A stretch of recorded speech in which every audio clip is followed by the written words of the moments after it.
Bonjour bien-aimés de Dieu.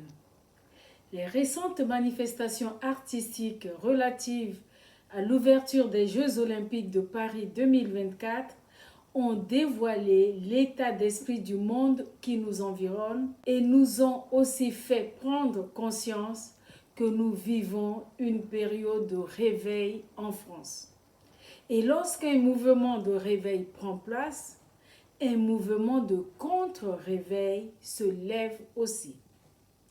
Cela doit nous pousser, nous chrétiens, à nous mobiliser et à mettre les bouchées doubles dans la mission qui nous est confiée.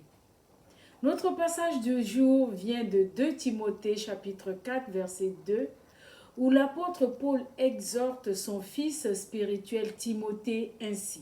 Prêche la parole, insiste en toute occasion, favorable ou non. Les chrétiens doivent prêcher la parole de Dieu en tout temps. Ils sont appelés à apporter la bonne nouvelle du salut en Jésus-Christ, à faire connaître les valeurs du royaume de Dieu, tant en parole qu'en acte. Et cela, qu'ils soient disposés ou non, que les circonstances soient favorables ou fâcheuses, qu'on les écoute volontiers ou à contre-cœur. Chaque chrétien doit s'armer de courage et de zèle dans l'accomplissement de cette mission, sachant que c'est la volonté de Dieu et qu'il est conduit par l'Esprit de Dieu.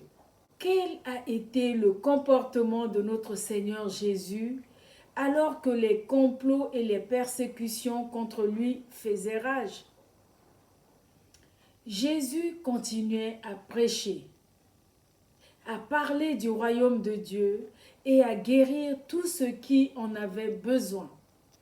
Suivons l'exemple de notre Seigneur, répondons aux actes de l'ennemi en allant arracher encore plus d'âmes aux puissances des ténèbres, en guérissant les malades, en chassant les démons et en annonçant encore et encore Jésus mort pour le pardon de nos péchés et ressuscité.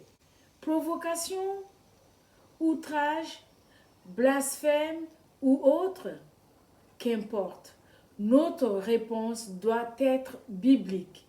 Donner de l'amour et confier notre nation à Dieu dans la prière. Il y a urgence à agir dès à présent, car la Bible nous avertit qu'il viendra un temps où les gens se détourneront de la vérité.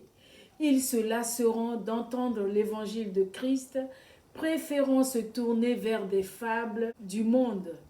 Ils préféreront entendre les choses qui leur chatouillent les oreilles par quelques nouvelles sensations. Et cela est dit en 2 Timothée 4, versets 2 à 4. Et voici ce qui arrivera dans les derniers temps. C'est en 2 Timothée 3, 1 à 4.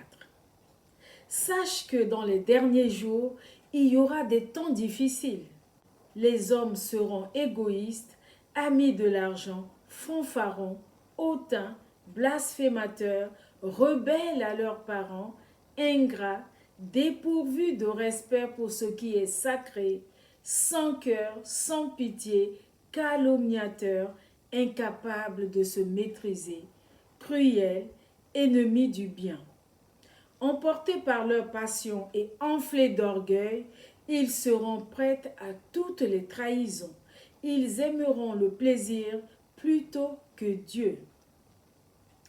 Bien-aimés, pour bien affronter ces temps difficiles, saisissons toutes les occasions de faire connaître l'Évangile, l'amour et la puissance de Dieu qui sauve là où nous sommes et dès maintenant en cette période estivale. Amen. Prions ensemble. Notre Dieu, notre Roi, tu es au-dessus de tout et tu restes Dieu, quel que soit ce qui se passe. Nous croyons que tu veux encore attirer à toi le maximum de personnes. Alors sers-toi de nous, utilise-nous pour toucher ces personnes qui soupirent face à ce mal rampant qui s'étend dans le monde. Remplis-nous de toi, afin que nous puissions répandre ton amour avec passion et zèle autour de nous, pour la gloire de ton nom. Excellente journée. Décidez à répandre la bonne odeur de Christ partout où nous nous trouvons. Soyez tous bénis.